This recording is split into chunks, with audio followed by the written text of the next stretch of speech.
அனைவருக்கும் வணக்கம்.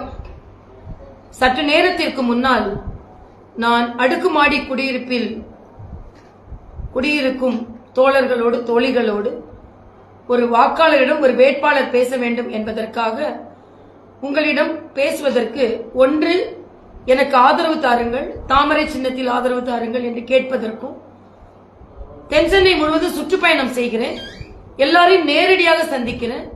ஆனா இந்த அடுக்குமாடி குடியிருப்பில் வசிப்பவர்களும் நேரடியாக என்னால் சந்திக்க இயலவில்லை.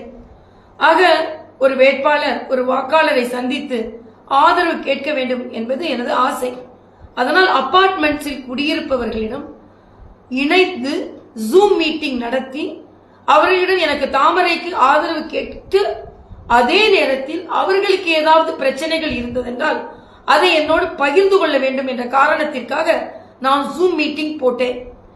நான் சுற்றுப்பயணம் செய்யும் பொழுது கூட சொல்கிறேன், நான் பிரச்சாரத்துக்கு மட்டும் வரவில்லை, பிரச்சனைகளை குறித்துக் கொண்டு பின்னால் வெற்றி பெற்ற பின்பு அதை சரி செய்வதற்காகவும் நான் வருகிறேன் என்று தாழ்மையுடன் தான் மக்களை கேட்டுக்கொண்டேன்.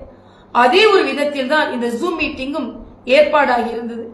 அன்பான அடுக்குமாடி குடியிருப்பு தோழர்களுக்கும் தோழிகளுக்கும் சகோதர சகோதரிகளுக்கும் என் நன்றியை தெரிவித்துக் கொள்கிறேன்.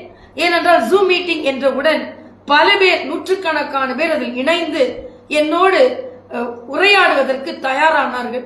நானும் மிக மகிழ்ச்சியோடு உரையாடலை ஆரம்பித்தேன், பேச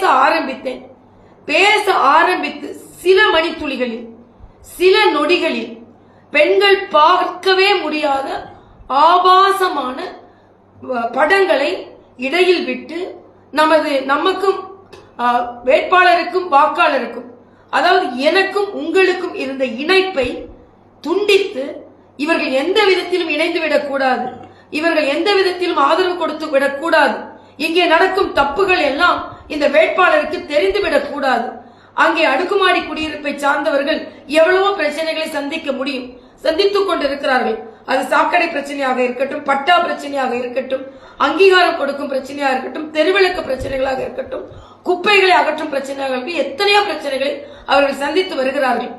அதை அவர்கள் சொல்வதை தடுக்க வேண்டும் என்பதற்காகவும், தாமரைக்கு நான் அவர்களிடம் ஓட்டை கேட்டுவிடக் கூடாது என்ற கீழ்த்தரமான எண்ணத்தோடு ஒரு பெண்கள், அதுவும் எல்லோரும் இணைந்து இணையதளத்தில் பார்த்து கொண்டிருக்கும் பொழுது பார்க்க முடியாத அசிங்கமான படங்களை பரவவிட்டு இந்த எதிர்கட்சியினர், நான் குறிப்பாக இங்கே தமிழகத்தை ஆண்டு கொண்டிருக்கின்ற திராவிட முன்னேற்ற கழகத்தை நேரடியாக குற்றம் சாட்டுகிறேன்.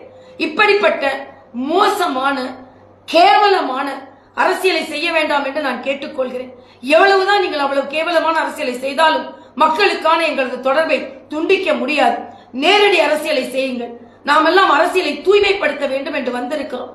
ஆனால் இப்படிப்பட்ட மோசமான அரசியலை முன்னெடுத்து செல்பவர்களுக்கு தக்க பதிலடி இந்த தேர்தல் கொடுக்கப்படும். என்ன, ஒரு பெண்கள் சுதந்திரமாக ஒரு இணையதளத்தில் பேச முடியாத ஒரு சூழ்நிலை தமிழகத்தில் இருக்கிறது என்றால் யாரால் பொறுத்துக் கொள்ள முடியும்? இதை பார்த்துக் கொண்டிருந்த பெண்கள் எல்லாம் எவ்வளவு கோபமாக இருக்கிறார்கள். எனக்கு மிகுந்த மன வருத்தம் ஆகிவிட்டது. அதனால் இன்று நான் சொல்கிறேன், ஒரு நேரடியாக அரசியல், நேர்மையான அரசியலை நான் முன்னெடுத்து செல்வேன். அதற்கு யார் இடையூறு செய்தாலும் நான் பொறுக்க மாட்டேன், பொங்கி எழுவேன். முதலில் நான் அடுக்குமாடி குடியிருப்பை சார்ந்த சகோதர சகோதரிக்கு மன்னிப்பை கோருகிறேன். ஏனென்றால் நாம் எல்லாம் அன்போடு, ஆசையோடு, பாசத்தோடு பழக வேண்டும் என்று ஏற்பாடாகி இருந்த அந்த ஜூம் மீட்டிங்கை அதிர்ச்சிக்குள்ளாக்கி, அசிங்கமாக்கி, இந்த எதிர்கட்சிகள் இப்படி செய்வதை நாமெல்லாம் பாடமாக எடுத்துக்கொள்ள வேண்டும். ஒரு தூய்மையான அரசியலை முன்னெடுப்போம், படித்தவர்கள் அரசியலுக்கு வருவோம். அதே நேரத்தில் வாக்குச்சாவடிக்கு சென்று அதிக அளவில் வாக்குகளை கொடுத்து இவர்களுக்கு தக்க பாடம் புகட்டுவோம். நன்றி, வணக்கம். எப்பொழுதுமே மகிழ்ச்சியோடு உங்களிடம் பேசும் நான் வருத்தத்தோட பேசுகிறேன். ஆனால் இந்த தடைகளை எல்லாம் உடைத்தெறிந்து மறுபடியும் மகிழ்ச்சியோடு துணிச்சலோடு உங்களோடு பேச வருவேன். நன்றி, வணக்கம்.